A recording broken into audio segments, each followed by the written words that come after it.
Well, we wanted a centre-back and we finally got a centre-back. Manchester City have signed Aymeric Laporte from Athletic Bilbao for around €60 million.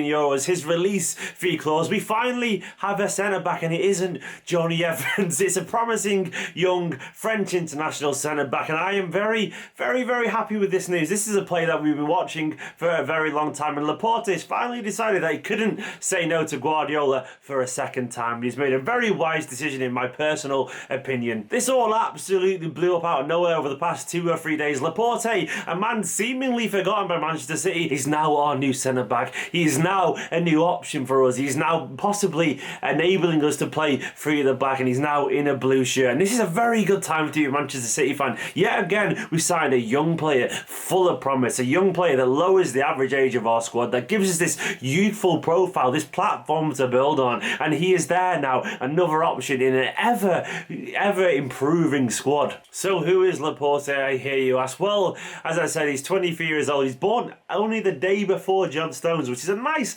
little random fact for you there. He's a left-footed centre-back. He can play left-back and he has played there before, but he's nominally a centre-back and he's been at Athletic Bilbao for basically all of his career now. He's a very good young defender. A man, and maybe he reached his peak of hype and potential about 18 months ago when City were trying to sign him, but after a breakout season, he's decided to change his mind 18 months ago, but now he's changed his mind again and he's coming to Manchester City. He couldn't say no to Guardiola again and now he's a Manchester City player. And what do we get for that money? Well, we get a very elegant, a very composed defender. Exactly what you'd expect from a Pep Guardiola defender. Unsurprisingly, he's very comfortable. He's got a wonderful little left foot. And a left-footed thing is a big deal to Guardiola. He loves balance in the team. He loves players who can spread the play. He loves players left-footed on the left in defence, right-footed on the right in defence. And it's that simple for Guardiola. And now he obviously gives us options there to play in several different roles, and he has that calmness, that cool composure, almost a bit like a John Stones kind of character. Hopefully Stones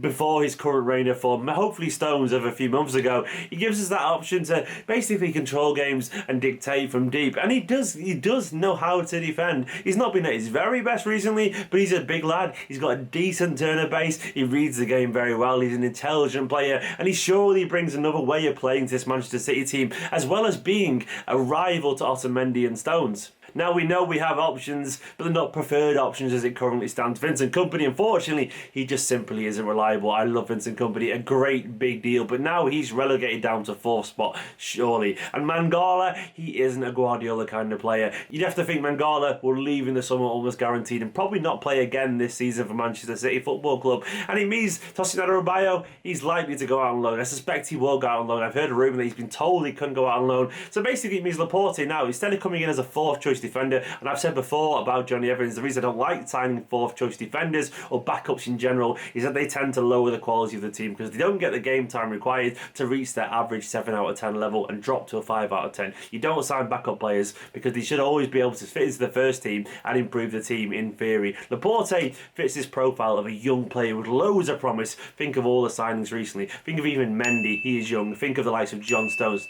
Jesus, Sane, even Sterling, young players, Edison, young players with loads of potential. He fits this core group of young quality players that could last around Manchester City for a very long time. He could help create this dynasty and help us take punts on actual superstars or even further young players to actually build this squad. Basically, we're setting ourselves up now for the long haul. We're creating this a really versatile squad with loads of options, loads of ability. Maybe someone like Fred will come in. Maybe the time you watch this, Fred will happen. Who knows? But all these players that we're bringing in, they are intelligent, they are coachable, they will be able to play Guardiola's kind of system, and Laporte ticks that box perfectly. Do I think he'll initially start? No, I don't. I think, I'm being totally honest, he will probably rotate every now and then with Stones and Otamendi. He will allow certain players probably rest in the Champions League, though he will be Champions League squad registered according to the rumour, but I don't think he'll go straight into the team. I think we'll mainly see him when Mendy's back, and that'll probably be next season. He'll allow us to play free at the back every now and then, with Mendy having the width and the energy to get down the left. Obviously Delph and even Zinchenko don't currently have the ability to play as an orthodox wing back, whereas on the right Walker obviously does. When Mendy's back, we'll be able to play free at the back and be comfortable there. At his very best, Laporte is a very intelligent, very composed and very wise beyond his years kind of defender. The kind of defender that would hopefully suit this Guardiola game very well. There are some question marks about his concentration levels still, as you'd expect with any young defender, but I've got no doubt if he's got the right attitude, and I'm sure he does regret denying Guardiola the chance to sign him 18 months ago. I'm sure he's got the bit between his teeth to improve, and I've got no doubt if he does have the right attitude, which hopefully he does, he'll go a long way with Manchester City and hopefully prove all those people wrong who are probably going to doubt him with his fee. The fee is a lot of money, but the market has changed exponentially these days. You look at Van Dijk moving for 75 million, you look at Coutinho moving for nearly 150 million, then 250 million for Neymar, whatever it is. 60 million euros these days for a very promising young defender. It's a lot of money, I'm not going to pretend it isn't. But it isn't absolutely crazy, which I guess suggests how crazy the game has gone. He fits the profile these days of what we're trying to do, and therefore it makes perfect sense to me. I'm just glad it isn't Johnny Evans. I'm glad it's someone with promise, someone with resale value, potentially if it doesn't work out, someone that we can afford a little bit of patience to and let them grow into this team. There are obviously some concerns. As I said earlier, he hasn't had the best 18 months of his career. He's maybe dropped off a little bit, and it could have been to do with rejecting Manchester City. Maybe that might have played in his mind, maybe not. Maybe it could have been a coincidence. But there are some question marks there over his current form. I think that's probably fair enough. There's no guarantee that any player will reach the levels that people predict they could do. Potential is just a theory in general. There's no direct linear path to the top. But City have obviously seen something there, and recently our general transfer signings have been pretty good when we aim for a certain player. I have to trust the board at the moment. The signings have largely been excellent. You think of Sane, you think of Ederson, you think of Walker. People like this have been getting better. Otamendi's been improving loads. And you look at the improvement, Otamendi is a central defender. What's to say that's Stones and Laporte can't grow alongside him and become this powerhouse centre-back pairing? This is a really exciting and interesting signing, mainly because it came out of nowhere, and mainly because it's given us options now to play rest and play certain people. It gives us options at left back, gives us options at centre back. It gives us security knowing that we're not relying on people who simply can't play the game. Mangola, a great person, he tries his hardest, but he simply can't do what we want in this system. I am really happy with this signing. I think Laporte could be very interesting. I think he's the kind of person that will fit into this Manchester City squad. I think he understands how Guardiola wants to play, and that for me is key. I'm excited. What do you make of this signing? Let me know in the comments. A 6-year contract as well. That is a very long contract. That is a commitment from Manchester City. It's a commitment from him, and it fits in general Laporte's character. He's a person who spent all his career at Bilbao, so there's no reason why he'd want to rush off any time from Manchester City. He strikes me, as most Bilbao players do, as someone who values club loyalty at heart, and that can't be a bad thing at all. Anyway, guys, we have signed a centre back, and it isn't Johnny Evans. Way, I'm personally very happy by that.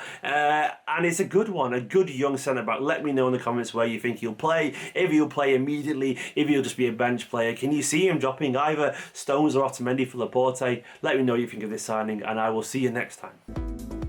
Hello there guys, it's Stephen here. Thanks for watching another Esteemed Company video. All of these names scrolling down left of the screen. Thanks very much for supporting my channel. You're all absolutely heroes. You couldn't have done this, I couldn't have made it this far without you all, so thank you very much. If you want to get involved, head over to patreon.com/Esteemed Company. If not, don't worry about it at all. I continue to appreciate all your support and all your likes, views, shares, comments and so on. You make this channel grow and grow every single day, so thanks very much guys. Guys, I will see you next time.